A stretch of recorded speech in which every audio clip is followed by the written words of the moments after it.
নমস্কাৰ পৰিণীতা ক্ৰিয়েশ্যনৰ অন্য এটা ৰেচিপিলৈ আপোনালোক সকলোকে স্বাগতম জনাইছোঁ। আজিৰ ৰেচিপিত মই লৈ আহিছোঁ ৰাগী পাউডাৰ। সৰু ল'ৰা ছোৱালীৰ বাবে কেনেকৈ ৰাগী পাউডাৰ বনায় তাৰে এটা ৰেচিপি লৈ আহিছোঁ। আপোনালোকে যদি ভাল পায় তেতিয়াহ'লে প্লিজ লাইক কৰিব আৰু কমেণ্ট কৰি জনাব কেনেকুৱা পালে। আৰু যদি মোৰ চেনেলত নতুন আপোনালোক তেতিয়াহ'লে মোৰ চেনেলটো ছাবস্ক্ৰাইব কৰি বেল আইকনটো প্ৰেছ কৰি দিব। এতিয়া ৰেচিপিটোলৈ আগবাঢ়ো। ইয়াৰ বাবে মই লৈছোঁ 2 চামুচ ৰাগী পাউডাৰ। তাৰ পাছত মই পানী 1 কাপ লৈছোঁ। এতিয়া ধুনীয়াকৈ মই মিক্স কৰি ল'ম।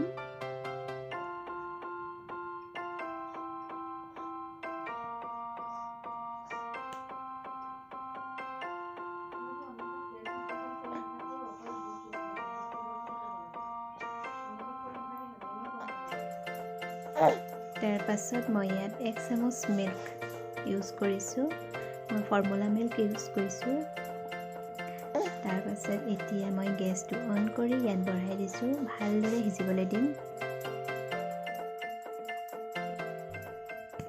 এইখিনি সিজিছে। এতিয়া মই আৰু অকণমান পানী দি আকৌ অকণমান ভালদৰে সিজাই ল'ম। এইখিনি এতিয়া সিজি হৈ গ'ল।